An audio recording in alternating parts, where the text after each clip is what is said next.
आज 3 वर्षानंतर विजय आपल्या देशात परतत होता आणि आपल्या आई वडिलांना भेटण्याच्या आनंदाने आतून उत्साही वाटत होता. त्याच्या आगमनाची माहिती त्याने घरच्यांना दिली नव्हती, कारण त्यांना सरप्राईज द्यायचे होते. तो नोकरीसाठी अमेरिकेला गेला होता, पण या 3 वर्षात तो आपल्या कामात इतका गुंतला होता की तो आपल्या देशात परत येऊ शकला नव्हता. विमानतळावर उतरल्यानंतर विजय विचार करू लागला की जेव्हा त्याने शेवटच्या वेळेस पत्नी किंजलला आई वडिलांविषयी विचारले होते तेव्हा तिने सांगितले होते की आजकाल आईची तब्येत ठीक नाही. कदाचित त्यांना शहराची हवा आवडली नाही, त्यामुळे त्या काही दिवसांसाठी गावी राहायला गेल्या आहेत. काही दिवसांसाठी त्यांनी सुधा काकींच्या घरी भाड्याने खोली घेतली आहे. विजयला सर्वात अगोदर आपल्या आई वडिलांना भेटायचे होते, म्हणून तो विमानतळावर उतरल्याबरोबर बायकोला न भेटता तो टॅक्सी घेऊन थेट गावी गेला. गावात पोहोचल्यानंतर टॅक्सीतून उतरताच गावातील मातीचा गोड सुगंध त्याला आकर्षित करू लागला. त्याचे बालपण एखाद्या चित्रपटासारखे त्याच्या डोळ्यासमोर येऊ लागले. सुधा काकींच्या घरी जाताना गावातील प्रत्येक गल्ली कानाकोपरा तो बारकाईने न्याहाळत होता आणि आई वडिलांसोबत घालवलेले अनमोल क्षण आठवत होता. विजय जेव्हा सुधा काकींच्या घरी पोहोचला तेव्हा काकीच्या म्हाताऱ्या चेहऱ्यावर हसू पसरलं. "नमस्कार काकी, कसे आहात?" "मी बरी आहे बेटा, तू कसा आहेस?" असे म्हणत काकींनी त्याच्या चेहऱ्यावरून हात फिरवले. विजय आजूबाजूला पाहू लागला. त्याचे डोळे मात्र आई वडिलांना शोधत होते. मग सुधा काकींनी विचारले, "काय झाले विजय बेटा, कोणाला शोधत आहेस?" विजयने इकडे तिकडे पाहत विचारायला लागला, "काकी, माझे आई वडील कुठे आहेत? त्यांना भेटून खूप दिवस झाले. त्यांना बोलावणार का?" विजयचे बोलणे ऐकल्यावर सुधा काकीला आश्चर्य वाटले. "बेटा, असे का बरं बोलत आहेस? तुझे आई बाबा शहरात राहतात. तुझ्या आईला भेटून मलाही बरीच वर्षे झालीत." हे ऐकून विजयचा चेहरा फिका पडला आणि तो मंद हसत म्हणाला, "पण काकी, आई बाबा तर खूप आधी गावी परतले होते आणि ते इथे गावात तुमच्याच घरी राहत होते." मग काकी आश्चर्याने बोलली, "नाही विजय बेटा, तुझा काही गैरसमज झाला असेल. तुझी आई आणि बाबा खूप दिवसांपासून इथे आले नाहीत. माझे डोळे सुद्धा खूप दिवसांपासून सविताला भेटायला तळमळत आहेत." हे ऐकून विजयला आश्चर्य वाटले. तो खोल विचारात पडला.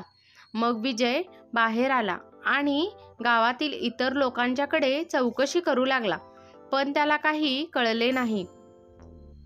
शेवटी आई वडील कुठे आहेत असा विचार करून त्याने पत्नीला फोन करून विचारण्याचा प्रयत्न केला असता तिचा फोन बंद असल्याचे आढळले.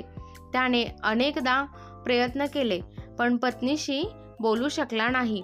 थकलेला, हताश झालेला विजय पुन्हा टॅक्सीत बसला आणि त्याच्या शहराकडे निघाला. विजयला इतक्या अस्वस्थ पाहून टॅक्सी चालकाला त्याच्या समस्येचे कारण जाणून घ्यायचे होते. तेव्हा त्याने विजयला या अवस्थेचे कारण विचारले असता विजयने त्याला सगळा प्रकार सांगितला. शहरात पोहोचताच टॅक्सी चालकाने महादेवाच्या मंदिराबाहेर गाडी थांबवली आणि म्हणाला, "हे मंदिर खूप पूजनीय आहे. या मंदिरात डोके टेकवून जे काही मागितलं तर ती इच्छा पूर्ण होते." असं म्हणतात. टॅक्सी चालकाकडून ही गोष्ट ऐकून विजयही त्या मंदिरात दर्शनासाठी गेला. मंदिरात प्रार्थना करून मंदिराच्या ओट्यावर येताच त्याने तिथे खूप गर्दी पाहिली. तिथे काही लोक मंदिराच्या ओट्यावर बसणाऱ्या गरिबांना प्रसाद वाटत होते आणि अनेक गरीब आणि भुकेले लोक तेथून प्रसाद घेऊन खात होते. तेव्हा विजयची नजर एका माणसावर पडली. त्याची अवस्था खूपच दयनीय होती. त्या माणसाचे कपडे मळलेले होते, त्याची दाढी आणि नखे वाढली होती आणि त्याला मोठ्या कष्टाने चालता येत होते. तो गर्दीत शिरून प्रसाद घेण्याचा प्रयत्न करत होता, पण प्रयत्न करूनही तो आत जाण्यात यशस्वी झाला नाही. त्या अशक्त म्हाताऱ्याने हिंमत वाढवली आणि पुन्हा गर्दीत घुसायचा प्रयत्न करू लागला, पण त्याला गर्दीत उभे राहता येत नव्हते. पण कसा तरी प्रयत्न करून तो प्रसाद घ्यायला पोहोचला. तोपर्यंत प्रसाद संपला होता. म्हातारा निराश होऊन तिथेच बसला. त्याच्या डोळ्यातून अश्रू वाहू लागले. त्या म्हाताऱ्यावर विजयला खूप दया आली. तो त्याच्याकडे धावत गेला आणि त्याच्या खांद्यावर हात ठेवला आणि म्हणाला, बाबा, तुम्ही काळजी करू नका, मी तुमच्यासाठी जेवण आणतो. विजयचे बोलणे ऐकून तो म्हातारा जसा मागे वळला आणि विजयने त्याला पाहिले, तेव्हा त्याला अचानक धक्काच बसला. ती व्यक्ती त्याला ओळखीची वाटत होती. त्या म्हाताऱ्यामध्ये वडिलांची झलक दिसते असे त्याला वाटले. अचानक त्याचे हृदयाचे ठोके वेगाने वाढू लागले. अचानक तो थांबला आणि विजयने त्या म्हाताऱ्याकडे काळजीपूर्वक पाहिले. तेव्हा त्याला त्याच्या डोळ्यासमोर अंधार आल्यासारखं वाटलं.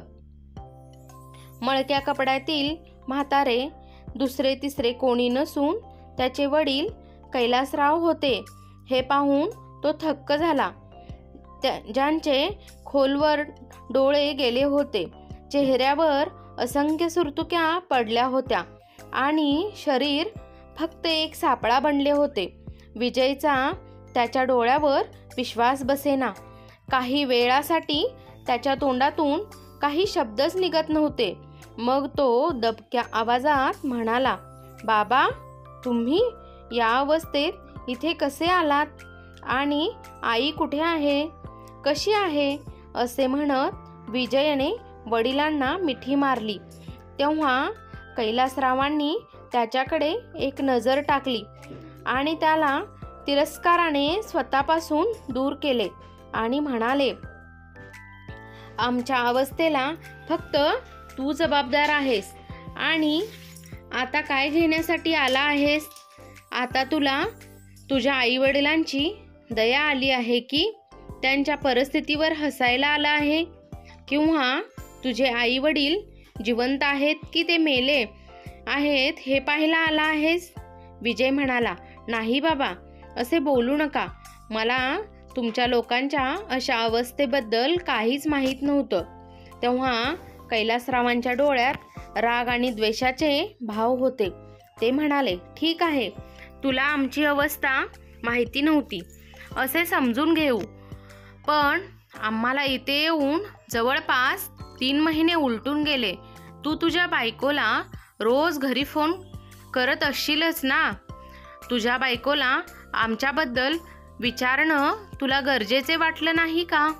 जेव्हा कैलासराव बोलले तेव्हा विजय रडला आणि म्हणाला, नाही बाबा, तुमचा मुलगा आईवडिलांचे प्रेम आणि त्याग विसरेल असे तुम्ही विचारही कसे करू शकता? मी किंजलला तुमच्याबद्दल विचारलं आणि तिने सांगितलं आईची तब्येत ठीक राहत नव्हती, त्यामुळे त्यांनी गावाच्या शुद्ध हवेत राहण्याचा निर्णय घेतला आहे. म्हणून मी दोघांनाही काही दिवसांसाठी गावी पाठवले आहे. मी तिला विचारलेही होते की आई बाबा गावात कसे राहतील, कारण आपण गावातील घर विकले आहे. किंजलने मला सांगितले की तुम्ही दोघे सुधाकाकीच्या घरी राहतात, तेही भाड्याने. जेव्हा तिने मला या सर्व गोष्टी सांगितल्या तेव्हा मी तिच्या बोलण्यावर विश्वास ठेवला, परंतु मला माहीत नव्हते की माझ्या पाठीमागे असे काही होऊ शकते. कृपया मला माफ करा, विजय वडिलांना म्हणाला आणि वडिलांचे पाय धरून रडू लागला. आईबद्दल विचारू लागला. तेव्हा वडील कैलासराव विजयसोबत सविताबाईंकडे पोहोचले, ज्या मंदिराच्या बाहेरच्या फुटपाथवर जुन्या चादरीवर बसल्या होत्या आणि कैलासरावांची वाट पाहत होत्या. आईला पाहताच विजयचे डोळे भरून आले आणि रडलेल्या आवाजात विजय म्हणाला, आई. आई आवाज ऐकून सविताबाईंची नजर अचानक विजयकडे वळली आणि त्याला पाहताच त्या रागाने म्हणाल्या, तुझी हिम्मत कशी झाली मला आई म्हणायची? तू आमचा कोणीच लागत नाहीस आणि समजून घे की आम्ही पण तुझ्यासाठी मेलोय. जा इथून दूर. जेव्हा विजय रडत आईच्या पाया पडला आणि म्हणाला, तुझ्या या नालायक मुलाला एकदाच माफ कर आई. ही माझी चूक आहे की मी किंजलवर आंधळा विश्वास ठेवला आणि तिच्यावर विश्वास ठेवून तिच्यावर तुम्हा दोघांची जबाबदारी टाकून मी परदेशात गेलो.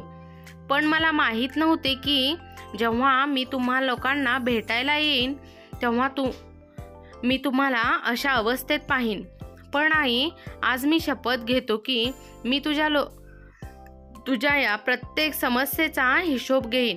आई, तूच विचार कर, तुझा विजय तुझ्याशी असं कधी वागू शकतो का? तुझी अवस्था पाहून तुला काय त्रास होत आहे हे फक्त मलाच माहीत आहे. असे म्हणत विजयने आईला मिठी मारली आणि ढसाढसा रडू लागला. विजयने आई वडिलांना टॅक्सीत बसवले आणि एका चांगल्या हॉटेलमध्ये घेऊन गेला. तेथे त्यांना पोटभर जेवण दिले आणि त्यांच्या राहण्याची सोय केली. एवढे आलिशान हॉटेल पाहून कैलासराव आणि सविताबाई आश्चर्यचकित झाले. मग विजय म्हणाला, आई बाबा, तुम्ही इथे आरामात राहा. सगळं नीट झाल्यावर मी तुम्हाला घरी घेऊन जाईन. पण आधी मला सगळं सांगा, म्हणजे मलाही कळेल. बेटा, मी तुला काय सांगू, किंजलने आमच्यासोबत काय केले आहे. तू गेल्यानंतर 4-5 महिने सुनेची वागणूक खूप चांगली होती. आम्ही स्वतःला खूप भाग्यवान समजत होतो आणि प्रत्येक क्षणी देवाचे आभार मानत होतो की आम्हाला असा मुलगा आणि सून लाभली आहे.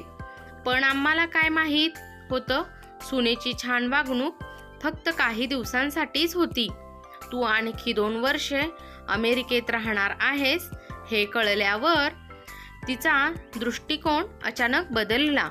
सूनबाई दिवसभर आईशी फोनवर बोलायची आणि घरातील सगळी कामं करण्याची जबाबदारी तुझ्या आईवर असायची. काम फक्त तुझ्या आईचे होते. कैलासराव पुढे म्हणाले, बेटा, किंजल रोज आमच्याशी गैरवर्तन करायची आणि तुझी आई काही बोलली तर घरात महाभारत वाजवायची. एके दिवशी सकाळी आम्ही झोपेतून उठलो तेव्हा आम्हाला दिसले की आमची सून घरातून गायब आहे. आम्ही संपूर्ण घर शोधले पण ती कुठेच नव्हती. आम्ही सुनेला फोन केला पण तिने फोनही उचलला नाही. कुठल्या तरी अनुसूचित घटनेच्या भीतीने आमचं मन आतून थरथर कापत होतं. दुपारी ती घरी परतली तेव्हा आम्हाला हायसे वाटले, पण तिच्या हातात एक मोठी बॅग असल्याचे आम्ही पाहिले. आम्हाला खूप आश्चर्य वाटले. आम्ही तिला काही विचारायच्या आधीच ती म्हणाली, आई आणि बाबा, तुम्ही आज आणि आत्ताच तुमचे सामान तुमच्या रूममधून काढा आणि स्टोअर रूममध्ये ठेवा. आजपासून तुम्ही हॉलमध्ये झोपाल, कारण आजपासून माझी आई या घरात राहणार आहे आणि तिच्यासाठी तुमची रूम खाली करा. हे ऐकून कैलासराव आणि सविताबाई खूप आश्चर्यचकित झाले आणि कैलासराव म्हणाले, काय बोलते सूनबाई, आम्ही हॉलमध्ये कसे झोपू? तुझी आई काही दिवसांसाठी आली असेल तर एक काम कर, तुझी आई आणि सविताला खोलीच्या आत बेडवर झोपू देत आणि मी इथे बाहेर झोपेन. कैलासराव बोलले तेव्हा किंजल म्हणाली, मी कधी म्हणाले की माझी आई इथे काही दिवसांसाठी आली आहे? हे तिचे घर आहे आणि आता ती कायमची इथेच राहणार आहे आणि तुम्ही दोघे मी सांगितल्याप्रमाणे करा. किंजल रागाने असे बोलल्यावर कैलासराव म्हणाले, सुनबाई, तुला माहिती आहे की सविताची तब्येत ठीक नाही. तिच्या पाठीत खूप दुखत आहे. तिला जमिनीवर झोपले जाणार नाही. तेव्हा किंजल रागाने म्हणाली, मला ते सर्व काही माहीत नाही. खोली लवकरात लवकर रिकामी करा, नाहीतर या घराचे दरवाजे उघडे आहेत. तुम्ही लोक तुमची स्वतःची व्यवस्था पाहू शकता. सुनेचे बोलणे ऐकून सविताबाईंना खूप वाईट वाटलं. त्या रागाने म्हणाल्या, कृपया करून विजयला फोन करा. मला त्याच्याशी बोलायचे आहे. बेटा, हे प्रकरण झाल्यानंतर मी तुला किती वेळा कॉल केला, पण तुला आमच्या हाकेला एकदाही उत्तर देण्याची गरज वाटली नाही. हे ऐकून विजय आश्चर्यचकित झाला आणि म्हणाला, पण आई बाबा, मला तुमचा एकही फोन आला नाही. अरे हो, मला आठवले. माझा फोन नंबर बदलला होता आणि मी किंजलला याबद्दल सांगितले होते आणि तिला देखील याबद्दल माहिती देण्यास सांगितले होते. तेव्हा कैलासराव म्हणाले, पण बेटा, सुनेने आम्हाला याबद्दल काहीही सांगितले नाही. आतापर्यंत आम्ही विचार करत होतो की तू पण बदलला. तूही आमच्यापासून तोंड फिरवले आहेस. मग सविताबाई म्हणाल्या, बेटा, मी एकदा सुनबाईला विजयशी बोलणे करून द्यायला सांगितले होते. तेव्हा किंजल म्हणाली, माझ्या नवऱ्याने तुमचा ठेका तर घेतला नाही ना? तुम्ही लोक विजयला प्रत्येक मुद्द्यावर बोलवायचे बोलतात. तो तिथे कामावर गेला आहे, आराम करायला नाही. आणि तरीही त्याला सर्व काही माहिती आहे. त्याच्या संमतीनेच मी माझ्या आईला इथे आणले आहे.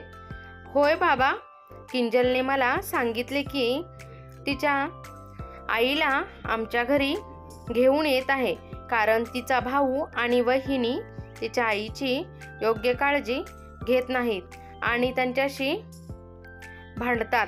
पण बाबा, जर मला माहिती असतं की किंजलने तुमच्यावर सेवा करण्याऐवजी जर ती तुम्हाला तुमच्या खोलीतून बाहेर काढत असेल, तर मी तुमच्यासोबत हे कधीही होऊ दिले नसते. मग कैलासराव ओलसर डोळ्यांनी म्हणू लागले, बेटा, सुनेने आमची अशी व्यवस्था केली होती की आमच्याकडे दुसरा पर्यायच उरला नव्हता. मग आणि आम्ही ठरवले की 2 चपात्या खायच्या असतील तर सुनेचे ऐकावेच लागेल. कैलासराव म्हणाले, बेटा, एके दिवशी तुझ्या आईला ताप आला आणि मी तिच्या काळजीत गुंतलो होतो. खरं तर तुझी आई घरातील सर्व कामे करायची. त्या दिवशी सुनबाई आली आणि म्हणाली की आज छान जेवण बनव. मग मी म्हणालो, किती क्रूर आहेस तू सुनबाई, तुला दिसत नाही का तुझी सासू आजारी आहे? तुम्ही त्यांची सेवा करावी, उलट तू तिला काम सांगत आहेस. तेव्हा तिची आई मला सांगू लागली की ए म्हाताऱ्या, तू जाऊन तिच्यासाठी औषध दे. तिने औषध घेतलं तर तिला आराम मिळेल आणि काम करायला पण ऊर्जा मिळेल. आणि असो, बरे वाटत आहे की नाही ते आम्हाला माहिती नाही. घरची कामे करावीच लागेल.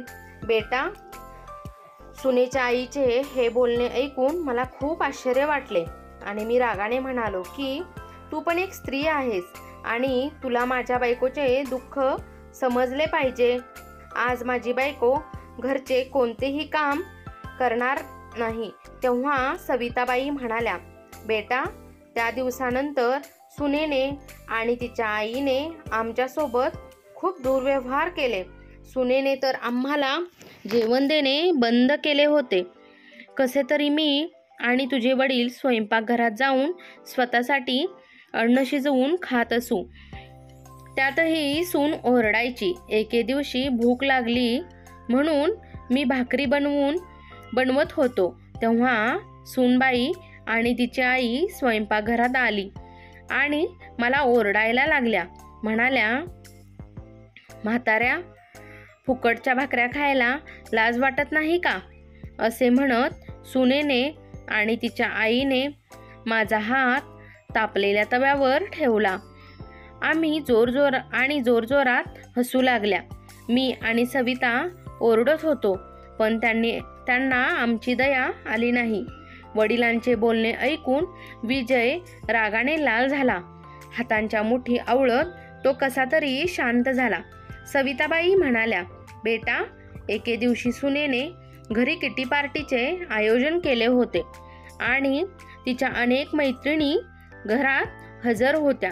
त्या दिवशी सुनेने मला स्वयंपाकघरात जाऊन जेवण बनवायला सांगितले आणि तुझ्या वडिलांना काही पैसे देऊन त्यांना बाजारातून सामान आणायला पाठवले आणि मला स्वयंपाकाचे काम दिले. जेवण तयार केल्यानंतर ही आम्हा दोघांनाच सर्वांना ते पाहुण्यांना द्यायला सांगितले आणि सुनबाई आणि तिची आई पाहुण्यांसोबत पत्ते खेळण्यात मग्न झाले. सर्वजण हशा पिकवत होते. आजारी असल्यामुळे मला फारसे काम करता येत नव्हते. हे पाहून तुझ्या वडिलांना राग आला आणि त्यांनी सर्व अन्न उचलले आणि जमिनीवर फेकले. हे सर्व पाहून सुनेचा राग गगनाला भिडला. ती ओरडली आणि म्हणाली, म्हाताऱ्या, माझ्या मैत्रिणीसमोर माझा अपमान करण्याची तुझी हिम्मत कशी झाली? दुसरीकडे सुनेची आई देखील सुनेला भडकवत म्हणाली, बेटा किंजल, घरात बसलेल्या या म्हाताऱ्यांना दया दाखवणारे तुम्हीच आहात. त्यांना हाकलून का देत नाही? हो आई, तुझं बरोबर आहे. मी त्यांना घरी ठेवून उपकार करत आहे आणि ते या प्रकारे माझे उपकार परत करत आहेत. लवकर तुमच्या वस्तू गोळा करा आणि निघून जा. या सर्व गोष्टी सांगत असताना सविताबाई रडू लागल्या आणि म्हणाल्या, बेटा, तुला माहिती नाही, भर दुपारी सुनेने आम्हाला घरातून हकलून दिले. कुठे जावे? गावातील घरी आता आमचे राहिले नव्हते. आम्ही रस्त्यावर आलो होतो. आमची अवस्था आधीच वाईट होती. अपमानाच्या वादळाचा सामना करून तुझे वडीलही आजारी पडू लागले. थोड्याच वेळात त्यांना श्वास घेण्यास त्रास होऊ लागला. आम्ही काय करू, काय खाऊ, कुठे राहू? आणि अशातच आम्ही मंदिराच्या बाहेर येऊन बसलो. पण तू आमच्यापर्यंत कसा पोहोचलास बेटा? सविताबाईंनी विचारल्यावर विजय म्हणाला, आई, तुला घरातून हाकलून दिल्यावर किंजलने मला सांगितले की तुम्ही दोघे गावी गेले आहात आणि सुधा काकीच्या घरी राहत आहे. काही दिवसांनी जेव्हा मी तिला आईबाबांचा फोन का काम करत नाही असे विचारले, तेव्हा तिने मला सांगितले की त्यांनी फोन घरी ठेवला आहे आणि ते गावकऱ्यांसोबत तीर्थयात्रेला गेले आहेत. त्यामुळे ते तुमच्याशी बोलू शकणार नाहीत. मला जरा संशय आला, कारण जर तुम्ही तीर्थयात्रेला गेला असते तर एकदा माझ्याशी बोलला असता, नाहीतर मला कळवल्याशिवाय गेला नसता. म्हणून मी पटकन माझे काम पूर्ण केले आणि किंजलला न सांगताच भारतात परतलो. तुम्हाला भेटायला मी आधी गावी गेलो होतो, पण तिथे सुधा काकींनी मला सांगितलं की तुम्ही तिथे गेलेच नाही. आई बाबा, मला तुमची खूप काळजी वाटत होती. मला स्वतःला खूप असहाय्य वाटत होतं, म्हणून मी इथे डोके टेकवायला आलो आणि तुम्ही लोक मला अशा अवस्थेत सापडला. पण तुम्ही अजिबात काळजी करू नका. आता मला सर्व काही माहिती आहे. आता त्या क्रूर स्त्रीला वटणीवर आणण्याची वेळ आली आहे. आई, मी तुझी शपथ घेऊन सांगतो की जर मी तिला तिची जागा दाखवली नाही तर मी पण तुझा मुलगा नाही.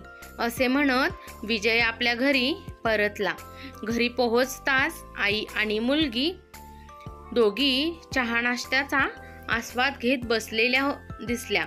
त्याच वेळी किंजलची आई म्हणाली, बेटा किंजल, तू तुझ्या सासू आणि सासऱ्यांना इथून हाकलून लावलं आहेस, पण एकदा बघायला हवं की ते कुठे गेले आणि काय करत आहेत. त्यांनी आपल्या मुलाला सगळी बातमी सांगितली तर आपले काय होईल. अगं आई, काय बोलतेस. आपल्या मुलाचा त्यांना फोन नंबर माहिती नाही, ते फोन कसे करणार. निश्चिंत राहा, त्याच्या येण्यास अजून बराच वेळ आहे. तोपर्यंत दोघेही स्वर्गात जातील. अशा स्थितीत ते किती दिवस टिकू शकतील. किंजल हसत म्हणाली. मग तिची आई म्हणाली, पण बेटा जावयांनी विचारले तर काय सांगशील. तेव्हा किंजल म्हणाली, आई काळजी करू नको, तुझा जावई भारतात परत येईपर्यंत आपण काहीतरी विचार करू. आता सध्या जीवनाचा आनंद घे. हे बोलत असताना दोघीही जोरजोरात हसू लागल्या. तेवढ्यात विजय आत आला आणि त्याला पाहताच किंजलचा चेहरा फिका पडला आणि ती घाबरून उभी राहिली. अरे काय झालं बेटा, तुला अशी हक्कीबक्की का झाली. असे म्हणत किंजलची आई दरवाजाकडे वळली आणि तिच्या पायाखालची जमीनच सरकली आहे असे तिला वाटले. दोघींच्याही मनात प्रश्न पडत होता की विजयने त्यांचे संभाषण ऐकले आहे का. त्याच वेळी विजय हसत म्हणाला, तू मला पाहून आश्चर्यचकित झालीस. मला तुला सरप्राईज करायचे होते, म्हणूनच मी तुला न सांगता आलो. विजयचे हे शब्द ऐकून किंजल आणि तिची आई यांचा जीव गेला. आता विजयने त्यांचे बोलणे ऐकले नसेल याची त्यांना खात्री होती. थोडा वेळ आराम केल्यानंतर विजय किंजलकडे आला आणि किंजलला म्हणाला, किंजल, एक चांगली बातमी आहे. आता मी तुला माझ्याबरोबर परदेशात घेऊन जाईन. मी तुझा व्हिसा बनवला आहे आणि आपण दोनच दिवसात अमेरिकेला रवाना होणार आहोत.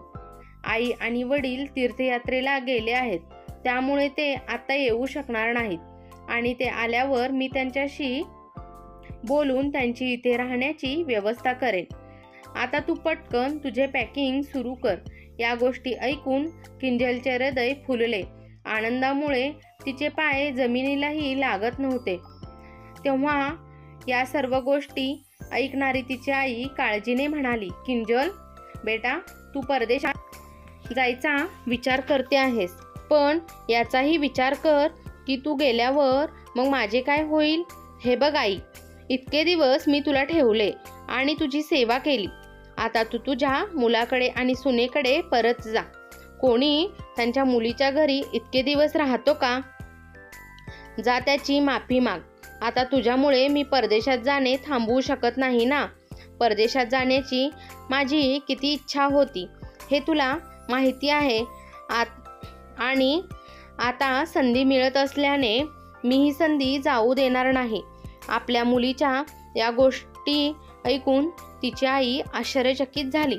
दुसऱ्याच दिवशी तिने आईला घरातून दूर पाठवले आणि आनंदाने परदेशात जायची तयारी करू लागली.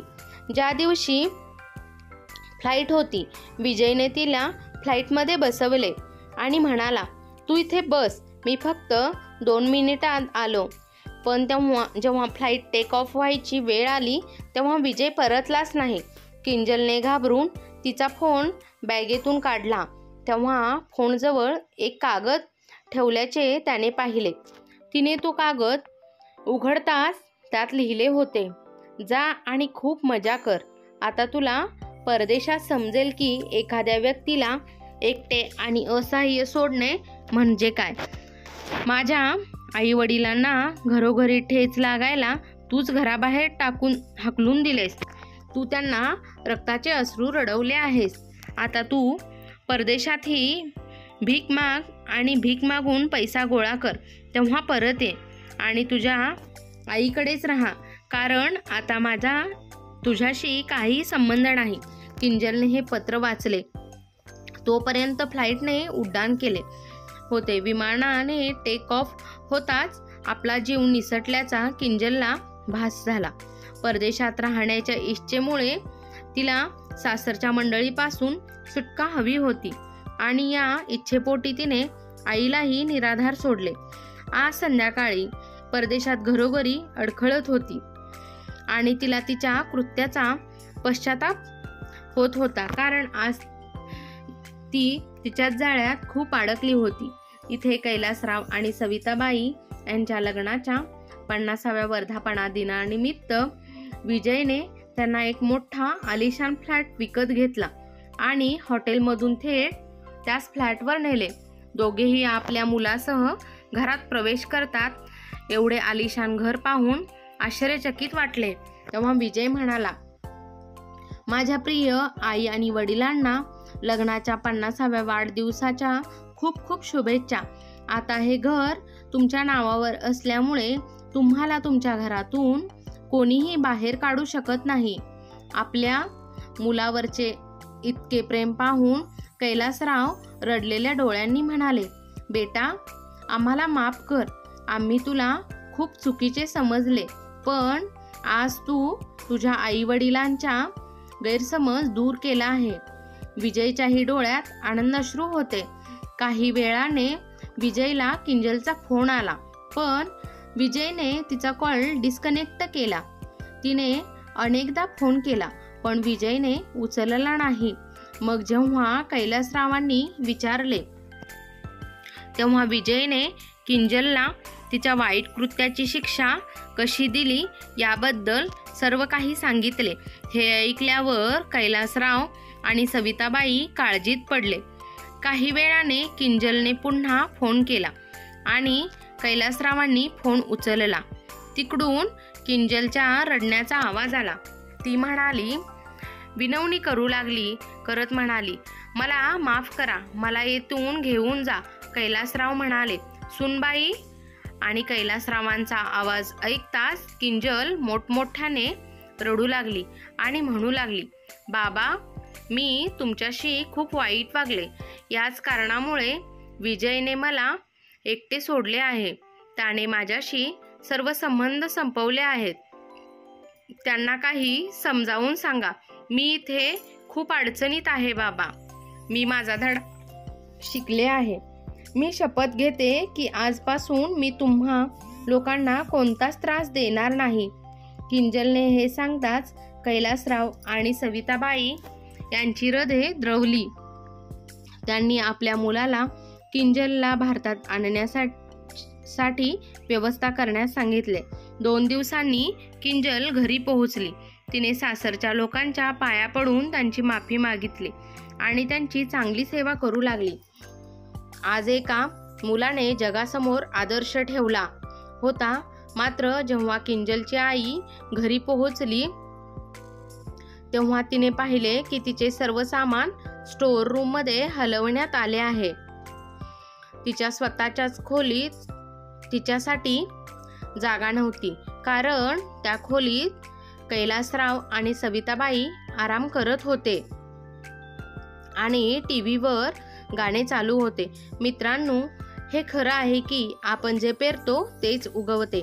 तुम्ही जे करता तेच तुम्हाला याच जन्मात भोगावे लागते. तर मग मैत्रिणींनो आणि मित्रांनो, तुम्हाला ही स्टोरी कशी वाटली कमेंट बॉक्समध्ये नक्की कळवा. आवडली असेल तर लाईक, शेअर, सबस्क्राईब नक्की